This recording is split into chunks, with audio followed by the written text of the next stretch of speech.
Assalamualaikum viewers, welcome back to again another new videos from Radiant Teaching Home.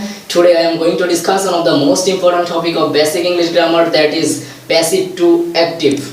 Okay, so if you are new to my channel, before then be subscribe to the channel, and if you have already subscribed then thank you so much.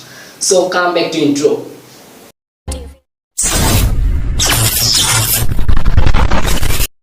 Hello viewers, তো এখন আমরা দেখব passive থেকে কিভাবে active করতে হয়।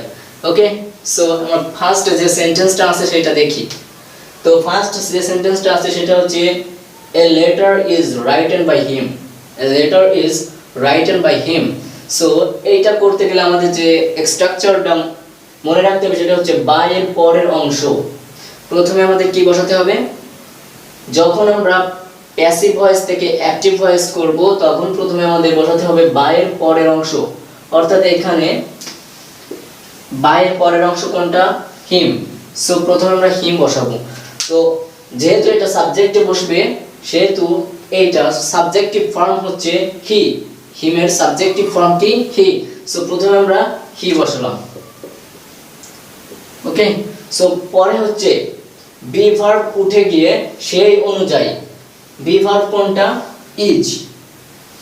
be verb উঠে গিয়ে সেই অনুযায়ী প্রিন্সিপাল ভার্ব হবে।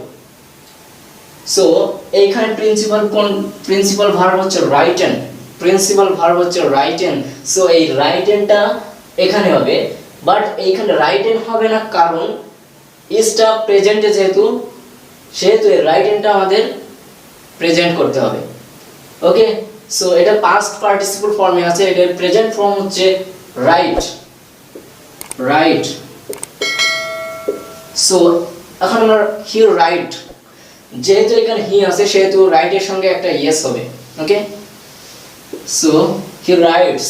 সো পরে হচ্ছে সাবজেক্ট থেকে অবজেক্ট, পরে যেটা আছে সাবজেক্ট থেকে অবজেক্ট। তো এইখানে এ লেটার, এটা কিন্তু সাবজেক্ট, সো এইটা হচ্ছে অবজেক্ট হবে a letter. Okay, so he writes a letter. he writes a letter. So পরে যদি বাকি অংশ থাকে তাহলে এখানে other words বাকি অংশ হবে, আর যদি না থাকে তাহলে that's all. পরে যে সেন্টেন্সটা আছে সেটা হচ্ছে my pen was stolen by Rana. Okay, so সিস্টেমটা কি? by এর পরের অংশ রানা। সো ফার্স্টে কি হবে? রানা।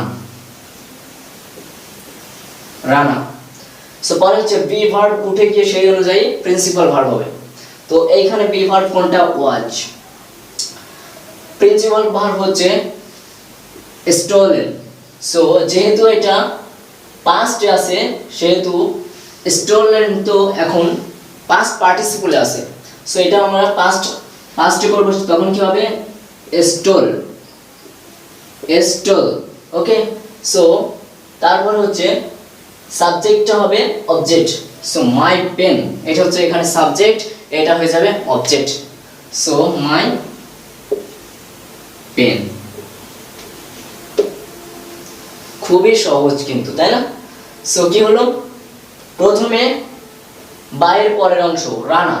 সো পরে হচ্ছে be verb উঠে গিয়ে কি হলো? প্রিন্সিপাল ভার্ব হলো be ভার্বের অনুযায়ী, ঠিক আছে? সো স্টোল, পরে হচ্ছে সাবজেক্টটাকে অবজেক্ট করতে হবে মাই পেন, দেন আদার ওয়ার্ডস, যদি আদার ওয়ার্ডস থাকে তাহলে হবে, নয়তো হবে না। ওকে, সো পরে হচ্ছে I was called by him. So by এর পরের অংশ কি? him. সো him এর পরিবর্তে আমরা কি ইউজ করব? he. পরে হচ্ছে be verb উঠে যাবে, be verb was উঠে গেল। সো পরে হচ্ছে কি? প্রিন্সিপাল ভার্ব কোন অনুসারে? be verb অনুসারে। সো be verb অনুসারে যদি প্রিন্সিপাল ভার্ব হয়, যেহেতু ওয়াজটা পাস্টে তাহলে আমাদের called, এটাও কি হবে? পাস্টে। তো called এর পাস্ট তো ওইটাই হবে called. ওকে, সো পরে হচ্ছে সাবজেক্ট হবে অবজেক্ট।